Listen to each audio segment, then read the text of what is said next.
नमस्कार. मी भाऊ तोरसेकर. तुम्ही बघत आहात प्रतिपक्ष. मित्रांनो, अनेकदा तुम्हाला माहिती असेल, तो जो शिकारी असतो त्याला शिकारीपर्यंत, सावजापर्यंत जावं लागत नाही. सावज स्वतःच्या पायांनी त्या शिकाऱ्याच्या दिशेने चालत येत असतं.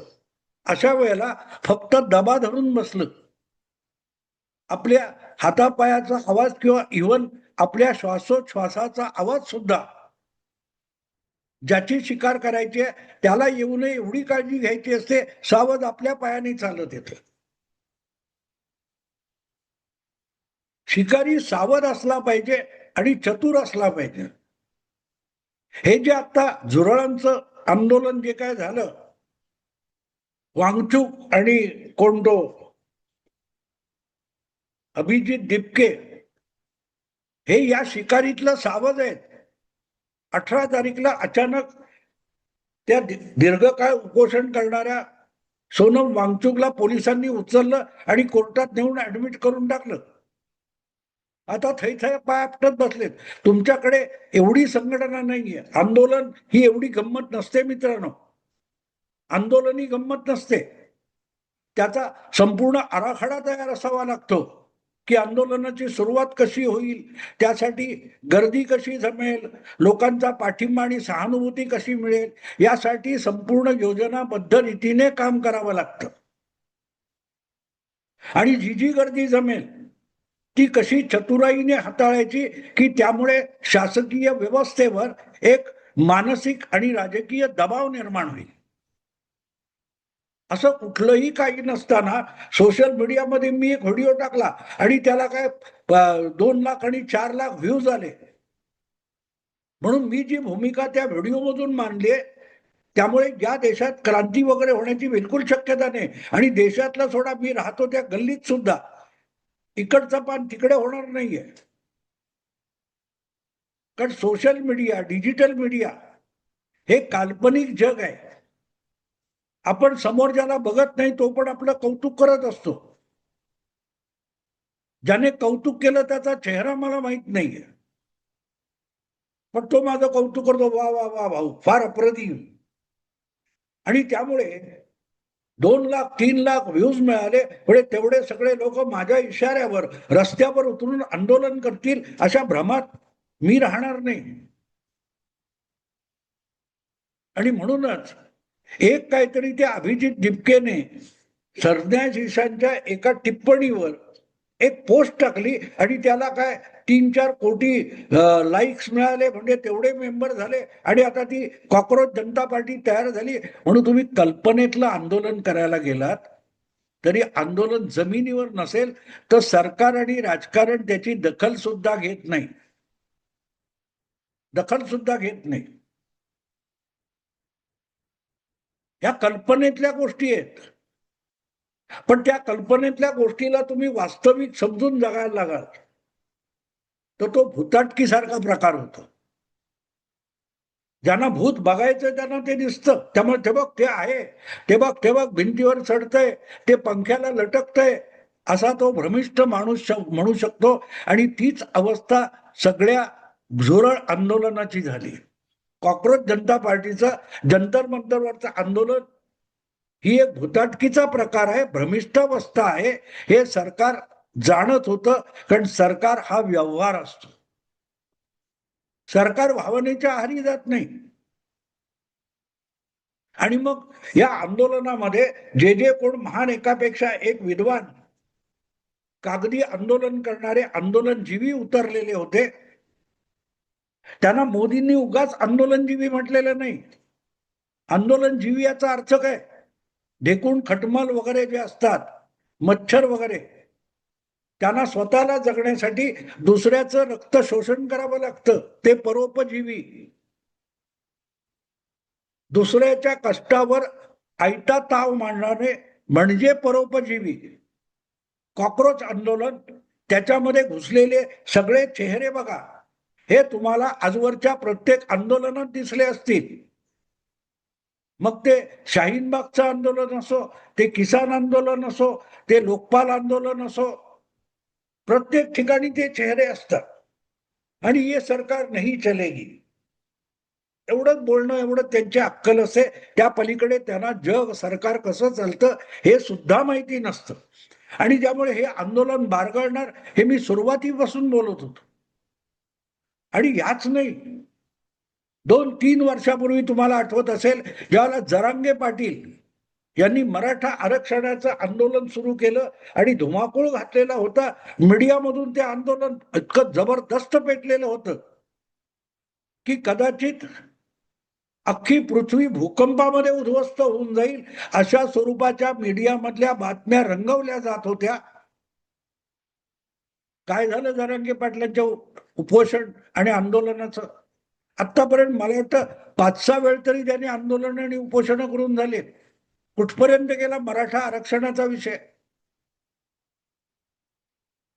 ते आंदोलन अपयशी ठरणार हे मी सुरुवातीपासून सांगत होतो. याचा अर्थ मी फार मोठा ज्ञानी गोष्ट नाही, वस्तुस्थिती वस्तुस्थिती असते. मी कल्पनेच्या विश्वात जगत नाही, मी वस्तुस्थिती स्वीकारतो.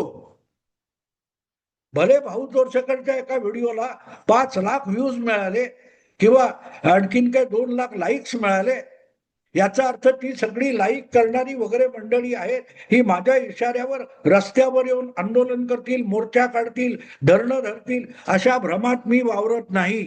घर बसल्या ऐकलं, थोडं आवडलं, थोडं मनोरंजन झालं, थोडी ज्ञानात भर पडली, एक मारला लाईक किंवा काय ते सबस्क्राईब केलं. याचा अर्थ मला सबस्क्राईब करणारे 8 लाख लोक हे भाऊ तोरसेकर पक्षाचे मेंबर आहेत या भ्रमात मी नाहीये. आणि तसंच जरांगे पाटील यांच्या बाबतीत मी म्हणत होतो की मीडियामध्ये मोठमोठ्या बातम्या आल्या.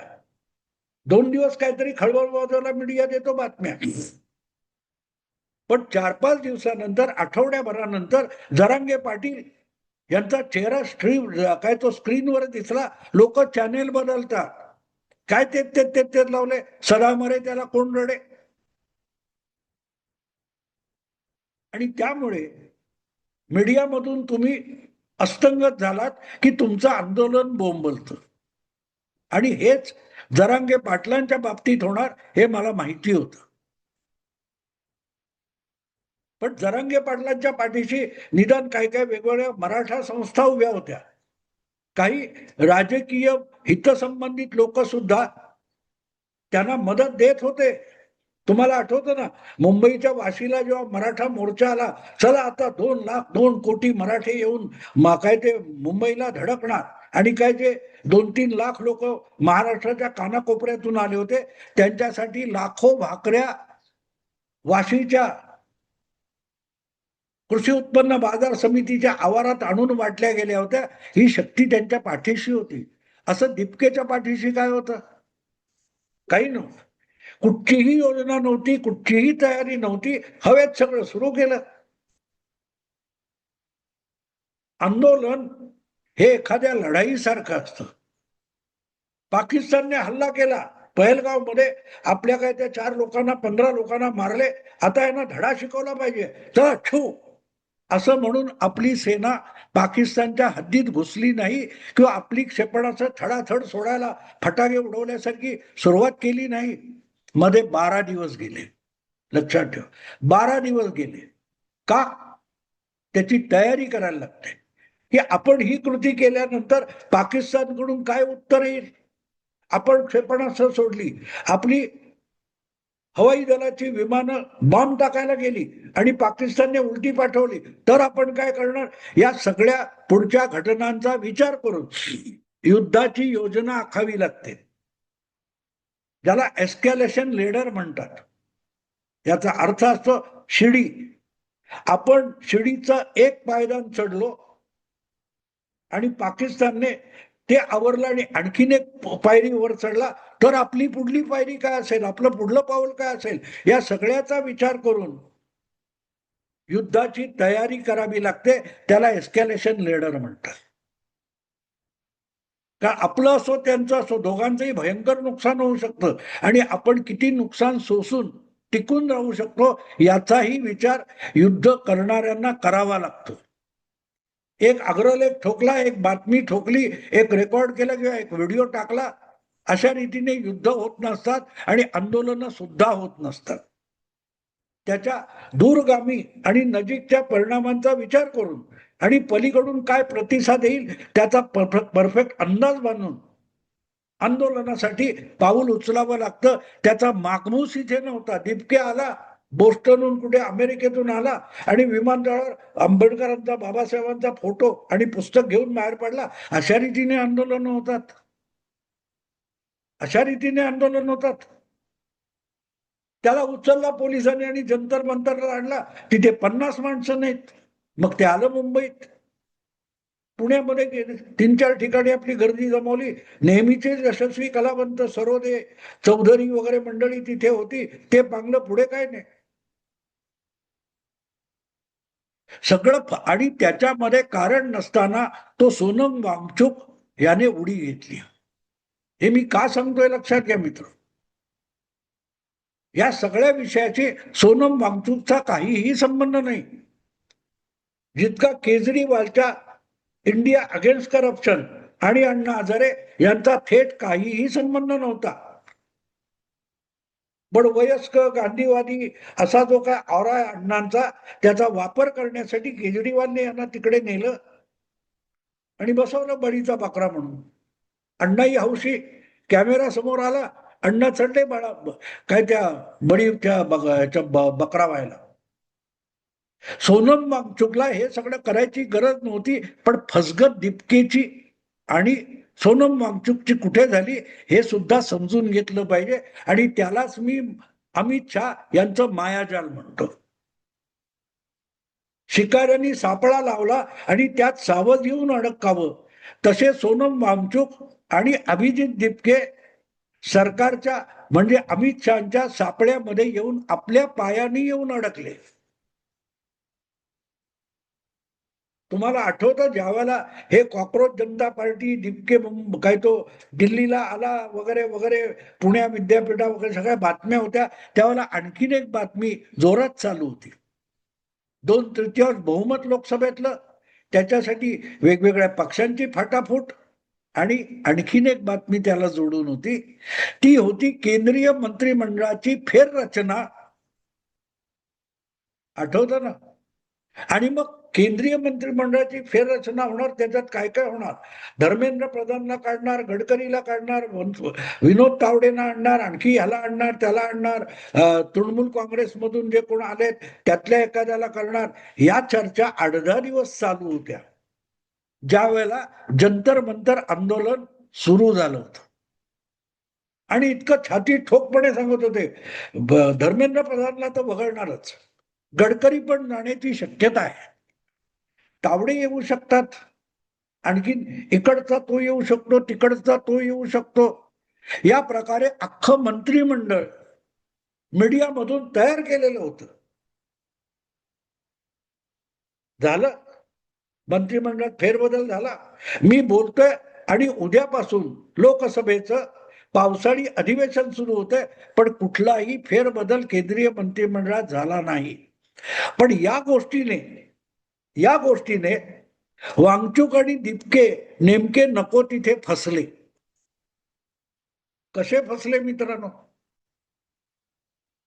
मंत्रिमंडळाच्या फेररचनेमध्ये धर्मेंद्र प्रधान यांना वगळलं जाणार आणि एकदा धर्मेंद्र प्रधानला वगळला, मंत्रिपदावरून काढला, मंत्रिमंडळातून काढला की बघा आमचा विजय झाला म्हणून नाचण्याच्या तयारीमध्ये सोनम वांगचुक यांनी बेमुदत उपोषणाची घोषणा करून टाकली. 7-8 दिवसाचा मामला आहे.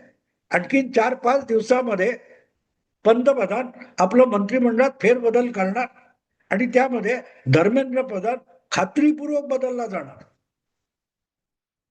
हा जो खोटा आत्मविश्वास मीडियातल्या बातम्यांनी सोनम वांगचुक मध्ये निर्माण केला, त्यामुळे तो माणूस बिचारा ह्या बेमुदत उपोषणाच्या सापळ्यात फसला.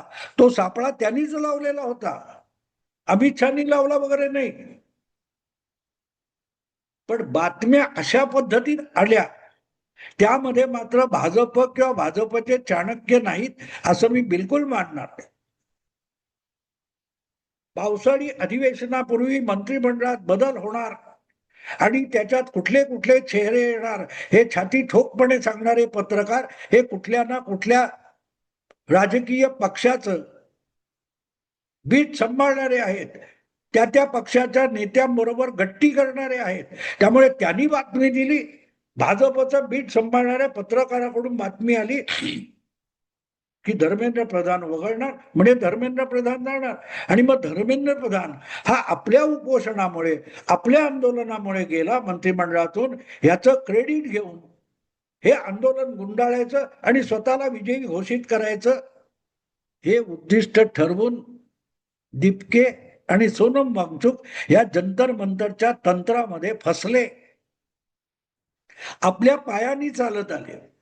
आणि मला खात्री आहे भाजपच्या मीडिया सेलने अत्यंत चतुराईने मीडिया मधल्या आपल्या बगलबच्चांना या बातम्या मंत्रिमंडळ फेरबदलाच्या आणि त्यामध्ये धर्मेंद्र प्रधानना ड्रॉप करणार या बातम्या घुसवून दिल्या. आणि बघता बघता सोनम वांगचुक बेमुदत उपोषणाची घोषणा करून बसले आणि मंत्रिमंडळ बदललंच नाही. आता काय करायचं? आता काय करायचं? 1,00,000 रुपये आत्ता भरा, 3 महिन्यामध्ये 3,00,000 तुम्हाला मिळतील. पण आत्ता तुम्ही 1,00,000 देता ती कॅश असते ना, तुम्ही तर अडकलात. उद्या ती 3पट पैसे देणारी कंपनी किंवा बँक ही बुडाली तर तुमचे 1,00,000 रुपये गेले, तुम्ही फसलात. सोनम वांगचुक आणि दिपके या मीडियाने दिलेल्या खोट्या बिनबुडाच्या बातम्यांच्या सापळ्यात फसले. आणि त्या खोट्या बिनबुडाच्या बातम्या मला खात्री आहे भाजपच्या मीडिया सेलकडून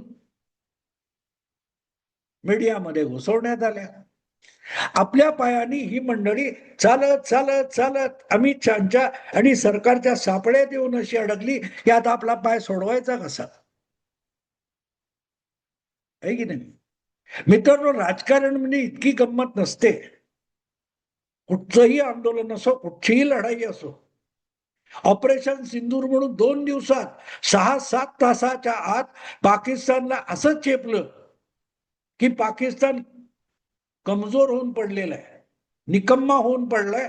उत्तर देण्याची हिम्मत आणि ताकद सुद्धा पाकिस्तानमध्ये राहिली नाही. पण त्यासाठी 12 दिवस युद्धाची तयारी करावी लागली, सगळीकडचे अंदाज घ्यावे लागले. तेव्हा झालं. एक सोशल पोस्ट टाकली डिजिटल मीडियामध्ये, पक्ष तयार झाला, आंदोलन तयार झालं आणि आता देश बदलणार. ही वांगचूक नाही, ही घोडचूक आहे. मित्रांनो आता थांबतो. आवडलं लाईक करा, शेअर करा आणि प्रतिपक्षाला सबस्क्राईब करा. नमस्कार.